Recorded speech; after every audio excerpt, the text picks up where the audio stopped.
Pac-Man is extremely fascinating to me. He boasts the same name recognition as Mario or Sonic, yet his games are rarely talked about. I guess that's an exaggeration, but what I'm trying to say is that in almost all cases, when someone says Pac-Man, you would probably think back to his arcade debut. Having grown up with other Pac-Man games, even I do the same thing. But when someone mentions Sonic or Mario, it's not as easy for me to immediately think of the classics, possibly because of the exhausting discussion about the plethora of titles under each of their belts. It's possible that although Pac-Man is a huge gaming icon, his name is solely known as the original game, along with stuff like Tetris and Galaga. It might explain why discussion about Pac-Man on the internet is pretty sparse, especially since there's almost nothing to discuss about the original Pac-Man that hasn't already been discussed. Did you know there were a ton of Pac-Man games after the original Pac-Man? I'm sure most people know about Ms. Pac-Man, as that game was about as popular and pretty progressive for the time. But does anyone know there was a Pac-Man Jr., Professor Pac-Man, Pac-Mania? I sure as hell didn't. I mean, maybe I'm out of the loop, but I don't think there's been a Pac-Man game that's at least been close to the popularity of the original. Mario had his popular 3D titles, and Sonic had his contentious ones. Maybe they weren't technically as popular as their original games, but they at least came close. Pac-Man just isn't on the same level anymore. That being said, I guess there's more interest in my small community than I expected, since Pac-Man World outvoted Sly Cooper in the recent Twitter poll I ran. Not by a long shot, but enough that I'm starting to think maybe these games have more of a following than I thought. I'm not even averse to Pac-Man World. I played its sequel to Hell and Back when I was a kid. It's very fitting that the next retrospective I do is Pac-Man related because it's Halloween. Spoopy indeed, or whatever the kids say these days. Enough dawdling. It's time to review Pac-Man World. Pac-Man World is a PlayStation exclusive 3D platformer released for Pac-Man's 20th anniversary. It reminds me of Sonic Generations, since the game takes place on Pac-Man's birthday and something terrible happens when all of Pac-Man's friends are captured.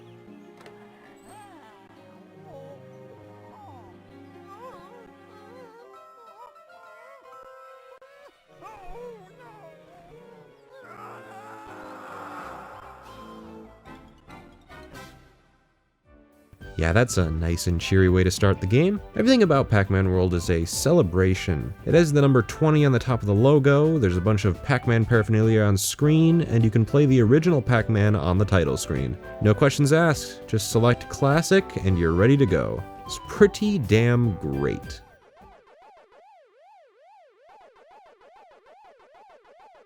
Oh, sorry.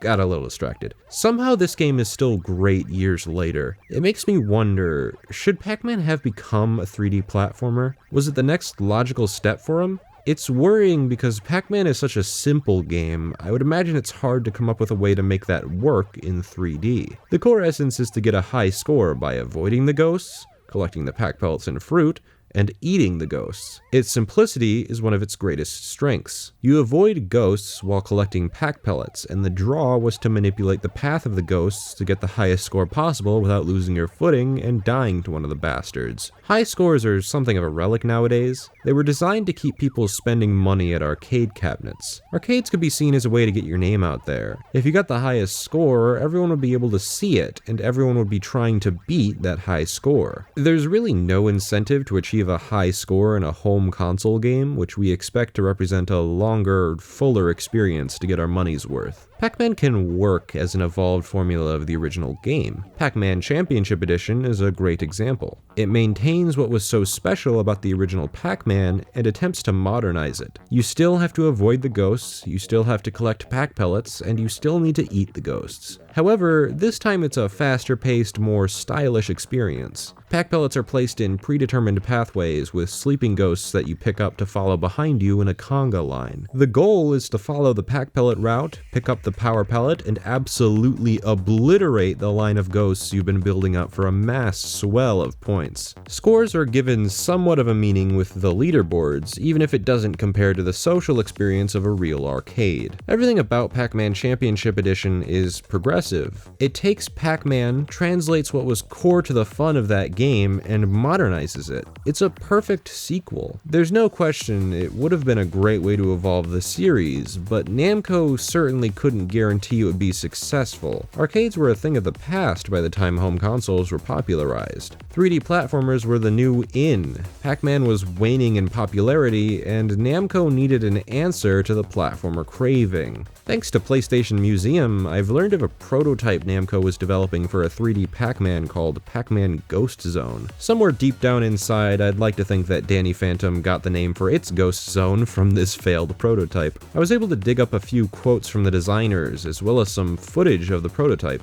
We built a playable demo, and even though there was some fun gameplay, the game just never felt right. The environments all felt too much the same, and it was lacking a sense of grandeur found in other games like the recently released Mario 64. Japan must have felt the same way too. When we flew to Japan and presented it to Namco president Nakamura-san, he was very displeased. As a result, almost the entire team, save one designer, myself, one programmer, Gil Colgate, and one artist, Neil Strudwick, were fired, and we had to start again on what eventually became Pac-Man World. Ghost Zone was designed as a 3D platform action game along the same lines as Mario 64. It didn't have a lot of the maze gameplay of the original Pac-Man. In the original design, the player is transformed into Pac-Man and is sucked into an arcade machine by an evil being inside the machine. The idea was inspired by the movie Tron. The game took place in a fantasy world inside an arcade machine. Ghost Zone was a neat idea, but we wanted to take a new Pac-Man game in a different direction. We changed the design to focus on the world of Pac-Man. We thought that a new Pac-Man game should take place in a world of Pac-Man where Pac-people and Pac-animals live. Additionally, I was able to find an interview with Scott Rogers about Pac-Man World in general, and he said something I find pretty interesting about the game's development. The pressure came from retaining the flavor and feel of the original Pac-Man, eating dots, chasing ghosts, while transplanting the character into a fun 3D platform game. A lot of people don't know about or remember Pac-in-Time or Pac-Land or any of the other Pac-Man platform games that preceded Pac-Man World. All they had in their collective memory was the original and Miss Pac-Man. So we had to live up to the original, and that was a tough act to follow. However, I think in the end we were pretty successful. Seems as though the project didn't go so well at first, but it all spawned the ideas that would see fruition in Pac-Man World, and the game is probably better for it. Through this, we can also discern that they wanted to stay true to the spirit of Pac-Man while also trying to live up to the legacy of other successful 3D platformers at the time. We'll never be able to truly know what would have worked better for Namco, but they made their decision, and I'll have to analyze both how it stays true to the spirit of the original Pac-Man, as well as how it functions as a 3D platformer. So, does Pac-Man World stay true to the spirit of Pac-Man? It's already hard enough to give scoring much of any purpose, but somehow Pac-Man World manages to do that and deliver a top quality platformer at the same time. The game links score with practically every action Pac-Man performs. Kill an enemy, get score. Grab a fruit, get score. Chomp some ghosts, get score. Collect Pac pellets, get score. In order to get the highest score you can, you're encouraged to collect the right fruits to open fruit-specific doors, find switches to activate hidden pathways, start a Pac pellet maze in the middle of the level, or collect letters that spell out Pac-Man for a bonus stage at the end of the level, which, as you'd imagine, nets you more points. The classic Pac-Man sound effects make this process feel extremely satisfying. Often sound effects and gameplay are linked in such a way that they complement each other. There's something special about eating a ghost and hearing the classic sound effect, or collecting Pac pellets and hearing the waka. It's still part of what makes the original so therapeutic for me. As great as it is, the sound design alone wouldn't be enough to carry the experience for me. Score has to mean something tangible for me to give a single shit. Thankfully, it does. Score is linked to the amount of lives you receive after you complete each level. In other words, you're incentivized to explore the levels to their fullest so you can avoid a potential game over. This is a brilliant way to encourage exploration, and it's probably the best way to play Pac-Man World. You may choose to skip over the bonus objectives, but you'd be doing yourself a great disservice when the levels start to get more challenging. It's worth noting that repeat playthroughs will be significantly easier, and you might find yourself holding onto a few more lives than maybe you would have expected. I certainly noticed on my second playthrough that I had a bit more lives to throw around. What I will say is that I found the game suitably difficult on my first playthrough, which is enough to give the scoring system the meaning it really needed. Ignoring the lives, it's just fun as hell to weave through the illusions of linearity that are the levels of Pac-Man World. Nothing is ever just a straight shot. It might seem like it at first, but soon the levels will require you to choose from different pathways or backtrack a short ways with a fruit you just collected to open a door you previously couldn't. Backtracking doesn't sound particularly fun, but the camera is pretty good at making it as seamless as it can possibly be. It's set to the side of Pac-Man, so you don't often find yourself running toward the camera to backtrack, and the camera has the courtesy to move away from Pac-Man a bit, which is something I can't say about a certain Orange Bandicoot. Part of the fun of traversing the levels is figuring out what makes them tick and which keys are located where. When am I supposed to be backtracking? Where should I be going now? It all blends together into a unique platforming experience I can't say I've ever felt before. It's very cathartic. It doesn't feel as mindless as walking from one end to the other. You have to think about where you're going. The game doesn't feel as ambitious as something like Super Mario 64 or Banjo-Kazooie, which both had manual camera control. It allowed them to have free roam level design in wide open sandboxes. While it was great for setting up a bigger scope for each level, the camera had pretty glaring issues that got in the way of the platforming on more than one occasion. And the games often had to compensate for this by crafting levels that were wide open and wouldn't trap the camera. Having a static camera in games like Pac-Man World and Crash Bandicoot ensures that although the scope of each level is much smaller, the camera is much more accurate at ensuring you're always going to be able to focus on platforming and not fiddling around with an analog stick. It also seems like it was just easier to develop around a fixed camera. I have another quote from PlayStation Museum that could explain why the team was a bit less comfortable with the freeform camera. Pac-Man Ghost Zone was actually a lot of shots in the dark. What was fun about the game was riffed on to make Pac-Man World. Many ideas were unsuccessful. The ones that proved fun were surprising to the development team. Many of the original team were not comfortable with 3D games and could not adjust to the paradigm shift. Halfway through the development, we got a new manager who made some sweeping changes. Sticking with the fixed camera was a smart move in my eyes, but it doesn't make the camera perfect. The perspective is from the side, and the jagginess of the PS1 is ever prevalent, so it's occasionally hard to tell where Pac-Man is relative to everything around him. There are some particular levels in the Ghost world where it's pretty damn hard to tell if Pac-Man is on the same plane as other platforms. We'll take the clouds for instance. The clouds seem to be solely two-dimensional, and that isn't gonna fly in a three-dimensional plane. Trying to line up Pac-Man is a nightmare and led me to my death on more than one occasion. Fortunately, the camera isn't so much of a problem that it ruins the otherwise perfect flow of the platforming, but it is something that could have used a tiny bit of manual control. It didn't need to be 100% manual camera control, but the ability to pan slightly in different directions would have been great, and although it wouldn't have fixed every camera issue with the game, it would at least improve the occasional time the camera locks at a perspective and won't seem to budge, especially when swimming. Another important aspect of the original Pac-Man I mentioned before was its simplicity, which Pac-Man World so elegantly inherits. Outside of the boss fights, every level is focused on platforming. I appreciate the focus on platforming, especially since it lets the developers hone what works and discard what doesn't. Pac-Man can jump, butt bounce, rev roll, and throw Pac pellets, which all come in handy against the varied obstacles in Pac-Man's path. Most enemies can be defeated with a well-placed butt bounce, but sometimes they have something on their head, so you'll want to hit them with a Pac pellet instead. There are even some enemies you can't kill, and instead need to slow with a Pac pellet to keep them off you while you wait for an elevator. Rev rolls are used to climb slopes that Pac-Man would otherwise roll down, which is pretty cute. He's a sphere, so when he tries to run up an incline, he rolls right down.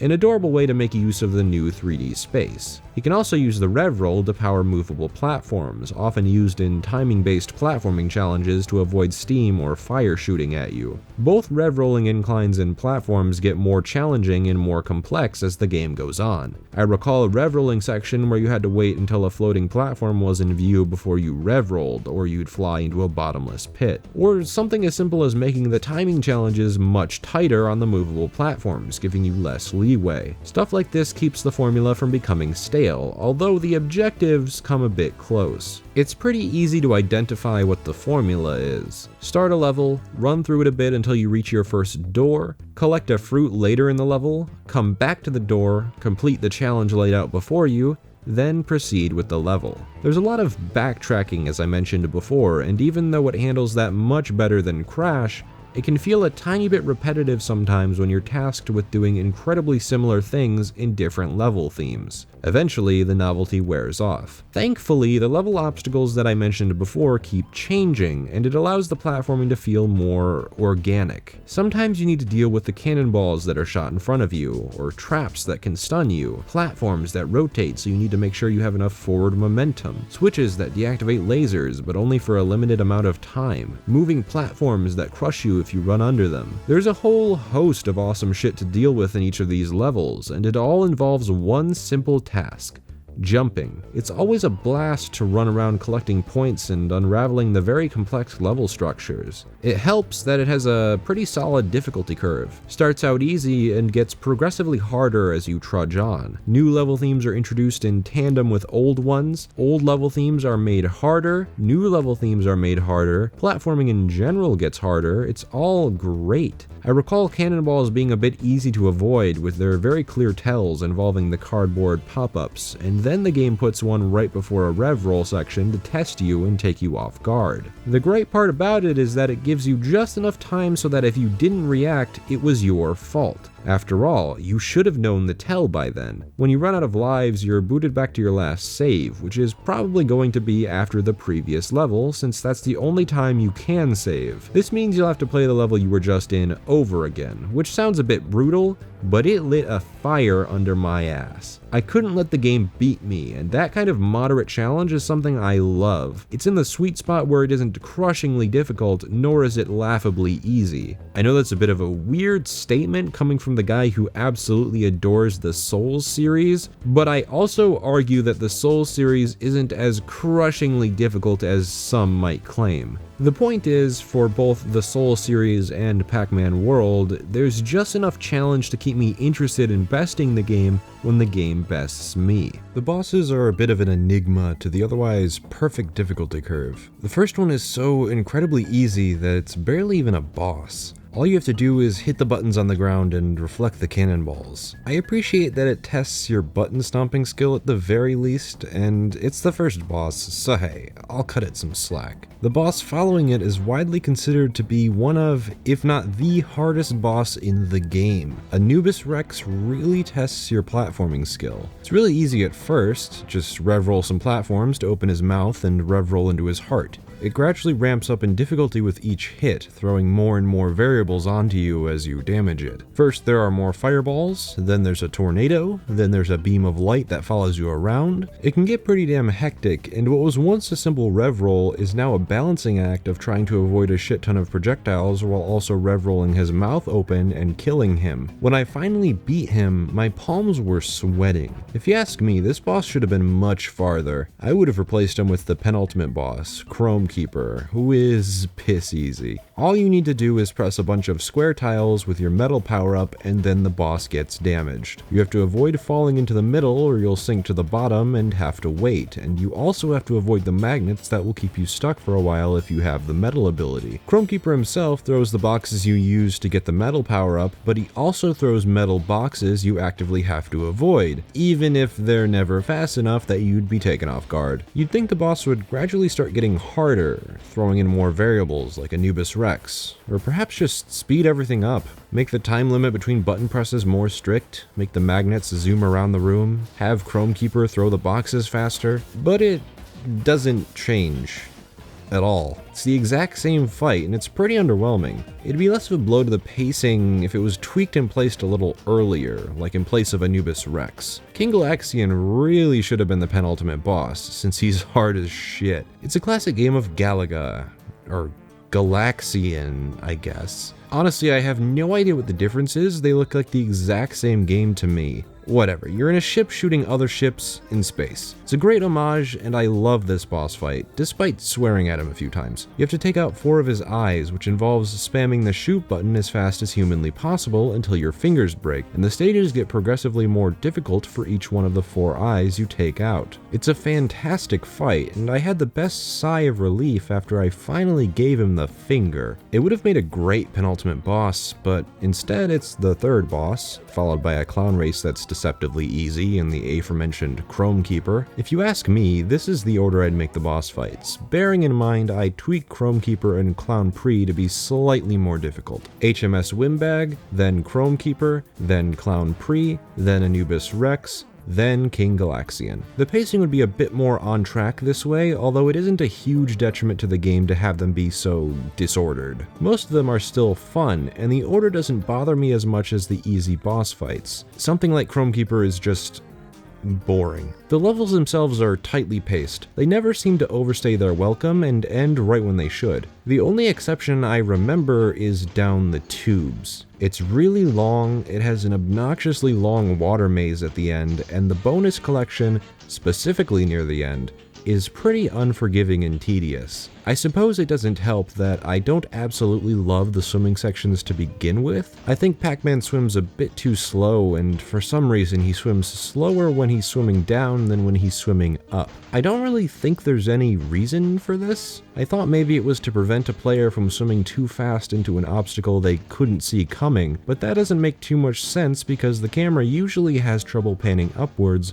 more than it does panning downward. The only meaningful things you do in water are swimming around sharks and hot pipes or thorns. It's slightly more engaging when they incorporate the metal power-up to break underwater boxes that would otherwise be unbreakable. To be fair, they often do, and it often works, but Down the Tubes is the only level where the metal power-up makes the level feel annoying to explore. The problem with power-ups and bonus switches is that if you die after activating a power-up or switch, you can't reactivate them, meaning if you missed some breakable boxes underwater, you have to restart the level to break them. Seeing as all of this bonus stuff is pretty optional, I don't mind this in theory. It can punish the player for not responding fast enough underwater. However, it's especially troublesome in this level since you need a particular fruit at the bottom to unlock a mandatory key item to save your pack friend.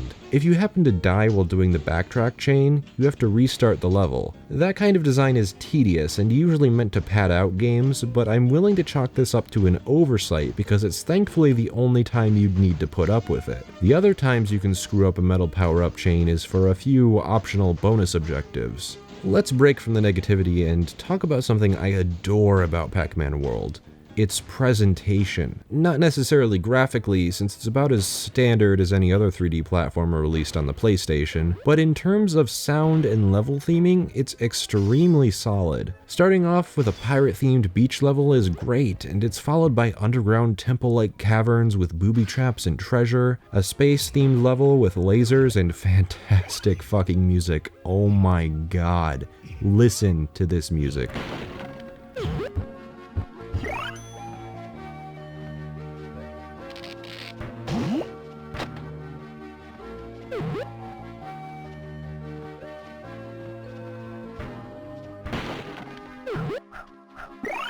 It's some of the best music I've ever heard, I love it. There's a funhouse level with clowns, colorful platforms, and a whole host of fun stage gimmicks. There's a factory level, perhaps the most uninspired, but it gets the job done and has one of my favorite songs in the game.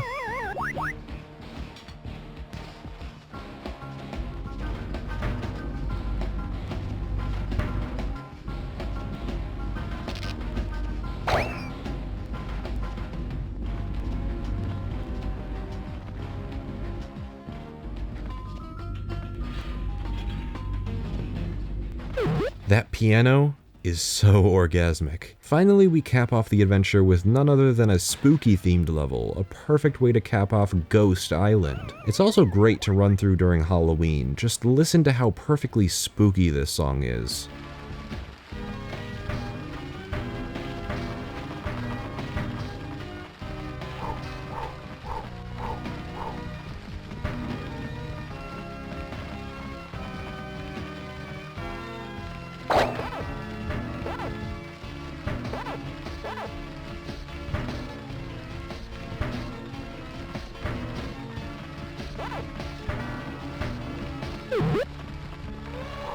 It's fantastic. Thank you, Tommy Tallarico, you music god, you. In my opinion, the sound design is just as excellent. I alluded to this earlier, but sticking to the classic Pac-Man sound effects was a smart decision. They were so immensely satisfying in the arcade game. There was never a whole lot going on in Pac-Man, so the sound effects made you feel good for doing something well. It's the same way in Pac-Man World. I appreciate that I can still get that great feeling of chomping on a ghost while also playing something with a bit more meat than classic Pac-Man. Another great thing about Pac-Man World is that it lets you tackle any level theme you want in any order. Well, somewhat anyway. The first 3 you can choose from, and after you complete them, you can choose between the clown level and the factory level. Then you end with the ghost level. The game likely wants to preserve its clean difficulty curve, but also wanted to introduce an element of player choice in case a player gets stuck or wants a fresh experience on a repeat playthrough. It's a very nice compromise. After braving the ghastly horrors in the final few levels, you face Pac-Man, the final boss.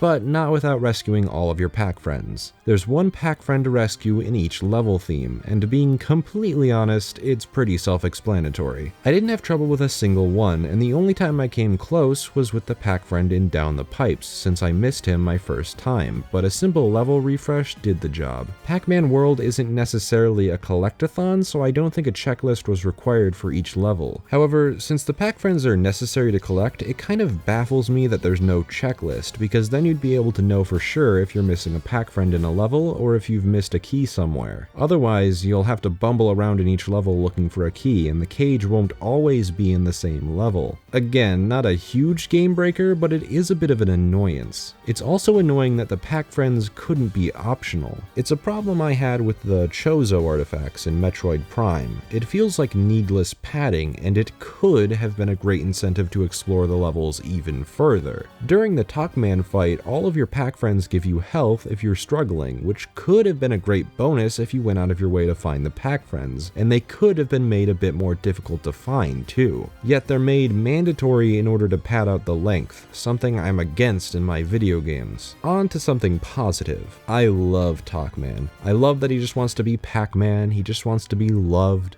But outside of the character, I love his boss fight, which incorporates all of Pac-Man's abilities. First, the Pac Pellet throw. You need to throw the Pac pellets he lays down to damage him until he enters his next phase. In this phase, you need to butt bounce him. He chases you with his shockwave butt bounce, forcing you to jump over his bounces while you push buttons to draw him towards the center for a clean butt bounce to the top of the head. Finally, he uses his Rev Roll. This is very scary because he's much larger than Pac-Man, and his size allows him to send Pac-Man flying off into a bottomless pit. Whenever you die, you get sent back to the very beginning, but since the fight isn't very long, I don't find this to be enough of an issue as it could have been. It simply makes the fight more intense, and I like that. It's a nice final boss, testing all of the skills you should have perfected getting to this point. You beat Pac-Man, and a pretty horrifying ending sequence plays out. So unfair! You ruined everything! Nobody loves a ghost!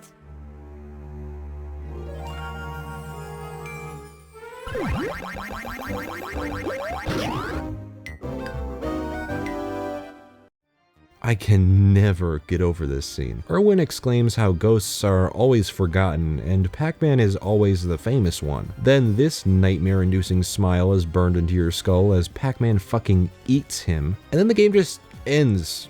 Right there. If you really think about what just happened there, how fucking dark is this game? Irwin just wanted a chance in the spotlight, and what does Pac-Man do? Stomp all over his island and eat him. Fucking eat him. To be fair, this guy did kidnap his family and friends and made him go through hell to get them all back, and he did kind of ruin his birthday.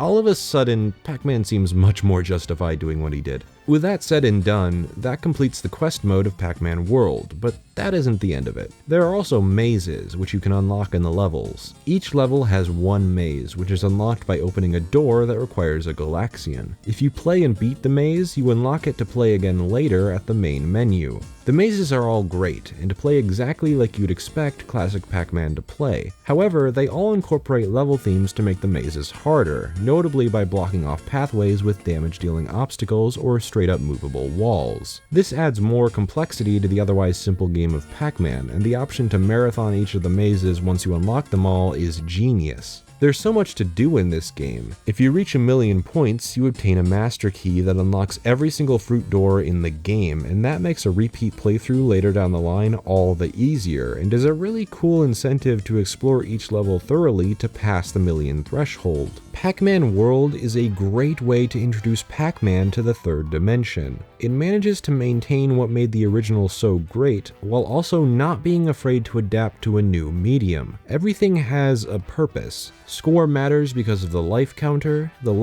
matters because of the difficulty curve, and the difficulty curve is essential to keep the platforming engaging. Without all of the great level themes and obstacles, the rhythm of the platforming would get slightly repetitive, but there's always enough to keep you going, and the levels evolve in such a way that keeps me playing until 5 in the morning while recording footage. It fulfills what it needs to be a good platformer, and manages to stand out among the rest by adding a Pac-Man flavor to the game. Sure, there are a few issues with swimming controls, a few forced collectibles, and weirdly placed boss fights. It isn't a completely perfect platformer, but I love what it does right, and if you've been watching me for a while, you'll know that I love games that do something so incredibly right that I stop caring about the negatives in the long run. Namco did a fantastic job translating Pac-Man to the third dimension. With that, I conclude the first part of my Pac-Man World retrospective. We're off to a strong start, and next time we'll be looking at one of my childhood favorite games, Pac-Man World 2. It certainly has some big shoes to fill. Until then, I hope you enjoyed the video. Certainly have yourself some well-deserved fun today.